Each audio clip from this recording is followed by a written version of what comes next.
सब कुछ हो गया, पांडवों का सब कुछ छिन गया, अज्ञातवास हो गया, पांडवों ने वनवास भोगा।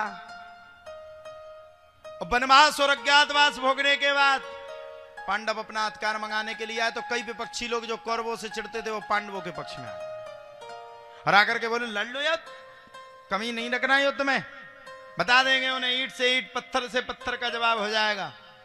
भगवान ने तत्काल राजा युधिष्ठिर को फटकार लगाते हुए कहा, महाराज युधिष्ठिर आप बड़े जानकार हैं, हर चीज को आप समझते हैं, हर चीज को आप परखते हैं, मेरी एक सलाह को मानिए, हर चीज का अंत युद्ध ही नहीं होता। और मैं तो महाराज युधिष्ठिर आपको एक ही सलाह दूंगा कि युद्ध ना हो तो ये ज्यादा ठीक होगा, और अगर युद्ध करना है तो वो आपकी इच्छा, भैया अंतिम इच्छा आपकी, हम आपके साथ हैं। लेकिन एक बार मुझे कम से कम अपने आप को साबित कर लेने दो, कम से कम हो सकता है हमारी बात को अगर पांडव मान गए तो, कौरव मान गए तो। भगवान शांति दूत बनकर के धृतराष्ट्र की नगरी में पहुंचे, और धृतराष्ट्र की नगरी में पहुंच करके भगवान ने बार बार धृतराष्ट्र को समझाया, बार बार भगवान ने धृतराष्ट्र से कहा, और बार बार कहने के बाद दुर्योधन को क्रोध आ गया। अरे ग्वाला, मेरे पिता को मेरे पति भड़काता है, 1 मिनट के लिए ठहर जा,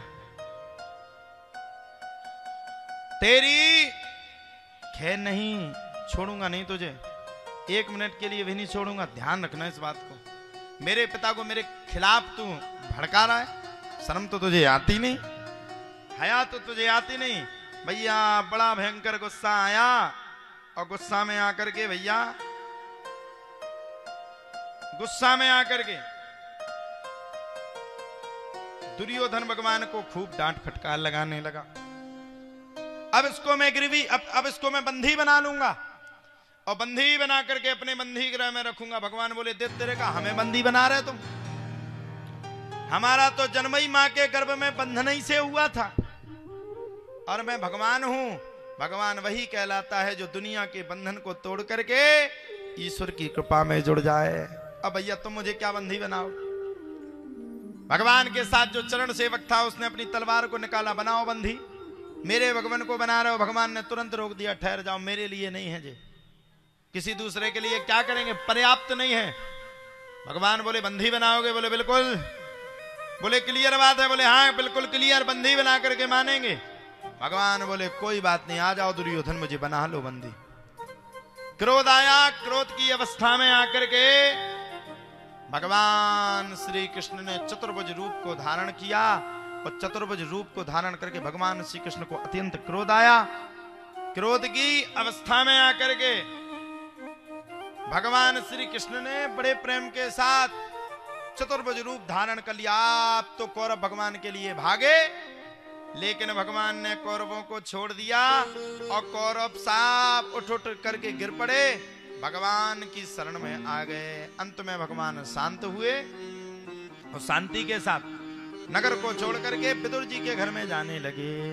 विदुर नहीं घर में विदुरानी, आवत देखो सारंग प्राणी, फूली अंग समाओना, हो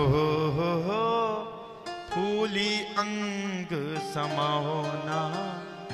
आज हरि आए विदुर घर पाओ ना, आज हरि आए, आज हरि आए, हाँ आज प्रभु आए, आज हरि आए, हाँ आज प्रभु आए, विदुर घर पाओ ना, आज हरि आए, विदुर घर पाओ ना, आज हरि आए। विदुर जी महाराज के घर पर जाकर के भगवान श्री कृष्ण ने केले की जगह केले के छिलके को पाया, और पाकर के विदुर जी के संपूर्ण ब्रह्मांड को पूर्ण किया। अब धीरे धीरे करके महाभारत का समय आ गया, सबरे योद्धा सामने खड़े हैं। दुर्योधन ने सब योद्धाओं से दुर्योधन ने सभी योद्धाओं से, भगवान श्री कृष्ण से संपूर्ण जितनी सेना का पराक्रम था वो मंगा लिया और भगवान श्री कृष्ण पांडवों की तरफ हो गए, सिर्फ रथ चलाने लगे। अब दुर्योधन ने ये बात नहीं समझा, जिसका रथ स्वयं भगवान चला रहे हो, भला उसको नीचा कौन दिखा सकता है साहब। चल पड़े। भगवान ने युद्ध भूमि में भी खड़े होकर के एक बार हाथ जोड़ करके सबके सामने प्रार्थना की।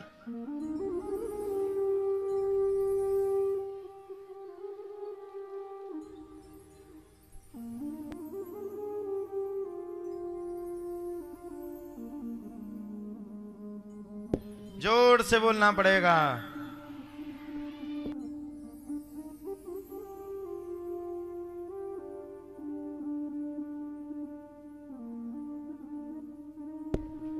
तो मायना देखो देखो तो जिज्जी हरे कैसी मुड़ी उठा उठा के।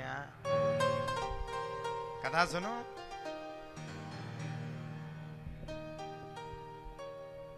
अब हुआ क्या, भगवान ने युद्ध भूमि में जाने के बाद भी पांडवों के सामने और कौरवों के सामने भीष्म पितामह, गुरु द्रोणाचार्य, कृपाचार्य इत्यादि खड़े हुए थे।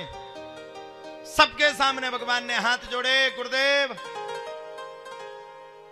आप बड़े भयंकर जानकार हैं, मैं प्रार्थना करता हूं इस युद्ध को टाल दीजिए, इस युद्ध को